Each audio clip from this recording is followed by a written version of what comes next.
Savoie News vous propose une émission spéciale sur l'avenir du parc olympique en présence de Frédéric Bougnier-Famborel, le maire d'Albertville. Bonjour. Bonjour Laurent. On a beaucoup critiqué les premiers travaux qui ont commencé lundi et nous profitons de cette émission pour expliquer ce projet global parce qu'il n'y a pas que le mât. Alors tout d'abord, vous êtes venu avec un plan de masse qui nous permet de bien comprendre ce qu'il en est à ce jour. Expliquez-nous un peu les différentes zones.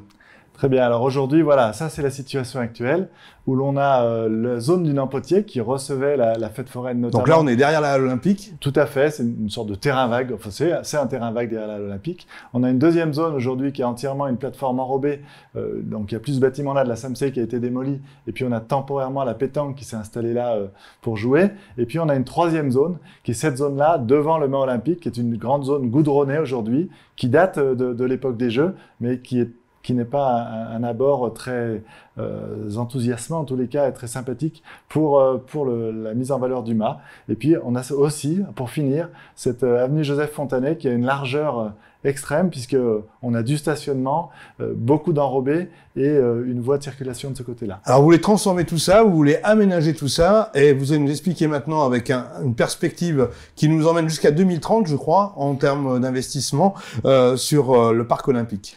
Voilà, alors pourquoi 2030 ? Parce que nous sommes dans une zone d'activité concertée, une ZAC, qui prévoit que les ventes des terrains permettront de financer les futurs équipements. Dans la vente des terrains, il y a effectivement tout le plateau de la SAMSEI aujourd'hui, qui va être des lots dédiés à l'installation d'entreprises. Il y a, et j'aurais dû commencer par là, mais une construction d'une halle multisport avec des tennis couverts et extérieurs, comme vous voyez là, un pétanquodrome et une école de cirque qui va être là, qui sont donc des nouveaux services apportés aux Albertvillois en proximité de l'espace du campus. Elle est en cours de construction, hein, je crois. Elle est en cours de construction, effectivement. Elle sera livrée quand ? Elle sera livrée au premier trimestre 2021. Voilà. Là, nous avons l'aménagement d'une nouvelle voie qui permettra la desserte de nouveaux pôles sportifs privés cette fois-ci. Hein. Alors, on parle de squash, on parle de futsal, on parle de blocs d'escalade, on parle en tous les cas de tout ce qui est lié à l'aménagement de la montagne et au bien-être. Et quand vous parlez d'une nouvelle voie, c'est une voie piétonne et une voie à la fois aussi pour les automobiles ? Non, c'est une voie qui sera circulée, qui sera à la fois pour les automobilistes, mais pour les cycles également avec des pistes cyclables dédiées et pour les piétons bien évidemment. Et comme vous voyez, ce sera entièrement végétalisé. C'est pour donner du lien entre la Halle Olympique et ses futurs bâtiments finalement. Exactement, c'est pour faire un nouveau barreau là qui va être un accès apaisé en tous les cas pour pouvoir avoir une requalification de cette partie de la zone. Et puis, j'en termine par là, c'est l'avenue Joseph Fontanet qui va être entièrement repensée avec une haie d'arbres qui va permettre d'agrandir la perspective que l'on a du parc, hein, puisqu'aujourd'hui le parc s'arrête sur cette zone-là. Demain, la perspective que l'on en aura sera là, puisqu'on aura une double rangée d'arbres ici. Donc là, c'est toutes ces places de parking en épi qu'on voit aujourd'hui, oui, qui va être transformée en une allée piétonne. Voilà, alors il y aura sur la partie ouest une allée piétonne, effectivement, hein, qui sera une promenade avec des plantations d'arbres, comme je l'ai dit. Sur la partie est, on va conserver une zone de stationnement, une poche de stationnement pour les visiteurs du parc, mais également pour faire une aire de covoiturage. Et puis, pour répondre à un besoin de la population hein, qui, lors des mairies mobiles, m'ont souvent interpellé sur la dangerosité des axes quand ils sont trop larges avec des voitures qui roulent vite. Et bien effectivement, cette voie-là, et on le verra un peu plus tard, a été requalifiée pour permettre à la fois du stationnement longitudinal, à la fois des pistes cyclables sécurisées et à la fois une voie de circulation beaucoup plus étroite qui permet de ralentir la vitesse et donc de répondre à... Ça veut dire qu'on n'aura plus cette notion de grande avenue. Voilà, ce sera plus une sorte de boulevard ou d'autoroute devant l'avenue Joseph Fontanet, mais ce sera une voie arborée qui permettra une meilleure perspective du parc. Finalement, au bord du trottoir qu'on a aujourd'hui qui nous permettent d'aller du côté du parking, on aura une rangée d'arbres comme on le voit sur cette perspective. Voilà, vous le voyez là, l'avenue Fontanet va être réduite à cette partie-là, alors qu'aujourd'hui, l'avenue Fontanet va de là à là. D'accord. Donc, voilà la rangée. Donc vous allez carrément avancer le parc finalement. Exactement, c'est un agrandissement du parc. Ces matériaux-là sont des matériaux drainants, ça veut dire qu'on enlève tout l'enrobé sur la partie ouest, c'est la partie du Parce que vous êtes quand même conscient qu'on vous accuse de bétonner un petit peu cette partie-là. Alors là, pour le coup, on enlève le goudron, donc on bétonne pas, on va enlever le goudron, on va mettre des matériaux perméables. Alors certes, sur cette partie-là, c'est pas de l'herbe, c'est du stabilisé qui permet la circulation des personnes à mobilité réduite, la circulation des vélos, des enfants pour jouer. Et puis, autour du mât, tel qu'on l'a vu tout à l'heure, c'est une revégétalisation la complète avec de l'herbe et des espaces et des arbres. Alors finalement, autour du mât, il y aura presque plus d'herbe qu'il en a aujourd'hui parce que c'est du béton. Voilà, alors aujourd'hui, effectivement, toute la partie enrobée qui est autour du mât olympique sera désenrobée et revégétalisée. D'autres perspectives peut-être qui nous permettent de bien comprendre ce que vous allez faire autour de ce mât. Alors là, on a une autre vue où on voit bien que l'avenue est beaucoup plus réduite. Tout à fait. L'avenue Joseph Fontanet va se réduire à ça avec du stationnement longitudinal, des pistes cyclables à double sens de part et d'autre, et puis la circulation automobile sur une voie beaucoup plus réduite. Une promenade ombragée paysagère avec la plantation d'arbres, et puis après, ce mail qui, soit du côté ouest, sera réservé aux piétons, soit du côté est, réservé effectivement au stationnement qui est nécessaire. Est-ce qu'avec vos mains, vous pouvez bien nous montrer la dimension aujourd'hui de l'avenue et du parking? Alors aujourd'hui, la dimension de l'avenue actuelle, c'est ici, jusqu'ici. D'accord. Donc vous voyez bien qu'on a pris plus de la moitié de l'avenue pour la réapproprier au parc et aux piétons. Donc lorsqu'on vous critique parce que vous avez abattu des arbres, finalement, vous justifiez bien là, à travers ce plan que des arbres, vous allez en planter beaucoup plus. Alors effectivement, si on fait le bilan des arbres qui ont été coupés et par rapport à ceux qu'on replante, effectivement, on est à plus de 140 arbres plantés sur l'entière zone. Alors on dit que vous réaménagez ce mât olympique, entre guillemets, pour accueillir entre autres la fête foraine. Mais j'imagine que vous pensez d'abord aux citoyens qui vivent au quotidien. Alors tout à fait, la fête foraine, c'est un épiphénomène, je dirais. C'est 3 semaines de l'occupation de l'espace. Les 300, donc ça fait une trentaine de jours, on va dire. Cet espace va être réservé aux Albertvillois et aux associations albertvilloises qui animent le parc aujourd'hui. On parle du Jumbo, on parle du départ du trail d'Albertville il partait de là encore, mais j'ai bon espoir qu'il reparte depuis le mât. On parle des différentes animations qui se font là par nos associations. On parle aussi de certains cirques qui peuvent venir. Et là, ils auront une plateforme dédiée avec les branchements électriques nécessaires, avec l'eau et le courant nécessaires pour s'installer. Et ça, c'est très important pour la vie des associations albertvilloises. Je vous rappelle qu'il y a un an, quasiment jour pour jour, c'était la zone de départ du Tour de France, enfin de l'étape du Tour, plus précisément. Et du coup, voilà, là, au moins, on aura un équipement qui sera là et qui sera disponible et qui coûtera surtout moins d'argent aux Albertvillois. Puisque à chaque fois, je vous le rappelle, quand la fête foraine vient, par exemple, c'est un transformateur pour 3 semaines, ça coûte de l'ordre. Parce que quand on vous dit vous pourriez laisser la fête foraine du côté de la SAMC, c'est un investissement en termes d'eau et d'électricité. Alors tout à fait, du côté de la SAMC, c'est pas équipé aujourd'hui du tout pour recevoir une fête foraine. Alors on a certes un plateau enrobé, mais par contre on n'a pas d'électricité, on n'a pas d'eau, on n'a pas de. Et ça coûte quoi d'installer l'électricité pour un mois?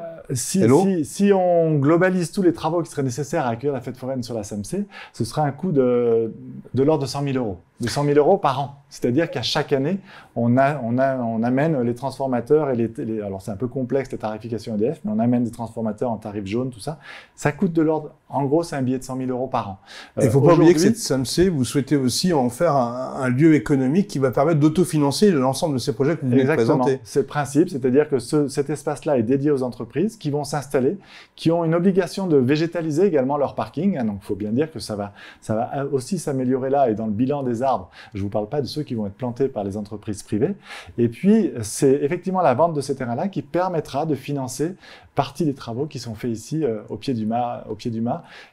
Et effectivement, l'aménagement autour du mât olympique sera dédié aux associations, aux familles et dans des tendances. Alors, on a vu des activités tout à l'heure, voilà, on a vu quelques photos. Ça veut dire que vous allez avoir des pôles attractifs. Là, on voit des zones de jeu finalement. Donc ça, c'est des exemples et on va en discuter avec les habitants. C'est des exemples de ce qui pourrait être installé ici pour que ce soit des spots famille détente avec des donc tout ça, c'est pas arrêté. Vous souhaitez échanger avec la population. Aujourd'hui, c'est tout ce qui est possible de faire autour du parc. C'est tout ce que l'on pourrait faire autour du parc. On parle de la famille et de de la détente avec ces équipements-là, mais on parle aussi d'équipements sportifs pour les jeunes, notamment avec des zones de pump track, des zones de skatepark, des zones comme ça qui pourront permettre, enfin en tous les cas, qui peuvent être accueillis là-bas autour de ce mât, qui sont très tendance effectivement, et qui a une grosse demande également des jeunes Albertvillois qui nous demandent ces équipements-là, notamment le pump track.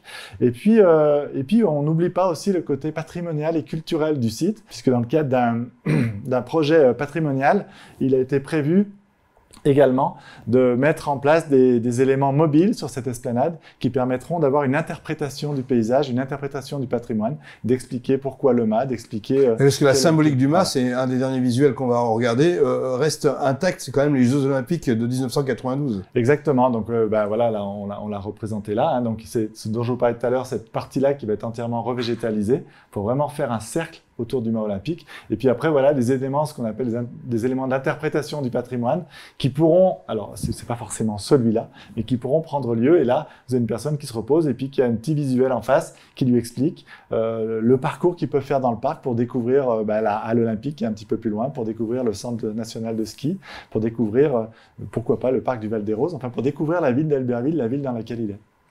Alors on sent qu'il y a beaucoup d'harmonisation à travers ce projet.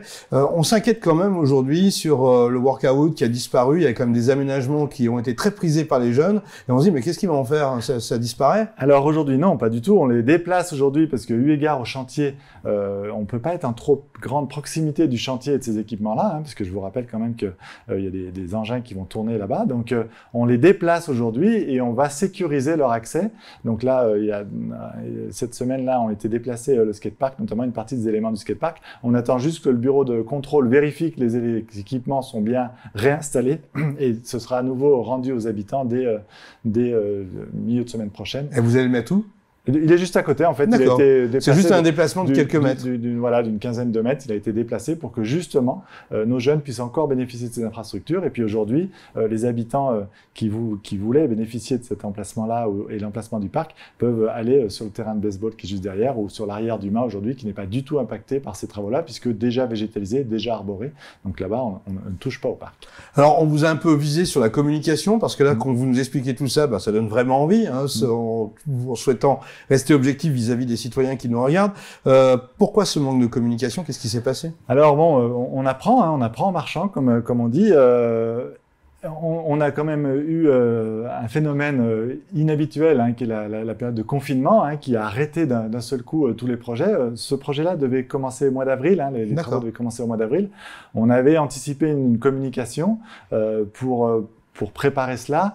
Tout s'est arrêté, la période de confinement, on a repris et aujourd'hui, ce qui nous presse aujourd'hui pour la réalisation de ces travaux, c'est effectivement l'arrivée de la fête foraine, somme toute, qui était le point de ligne qu'on s'était fixé pour la fin des travaux de cette esplanade. Et parce que comme vous faites la halle multisport de l'autre côté de la Olympique, vous pouvez plus accueillir la fête foraine pour le dernier trimestre de l'année. C'est vrai que tout s'est concentré en fait sur ces quelques mois. Mais c'est pas pour la fête foraine que vous faites cette place, soyons d'accord. C'est pas pour la fête foraine, elle servira entre autres à la fête foraine, une activité parmi tant d'autres. 20 jours par an, effectivement.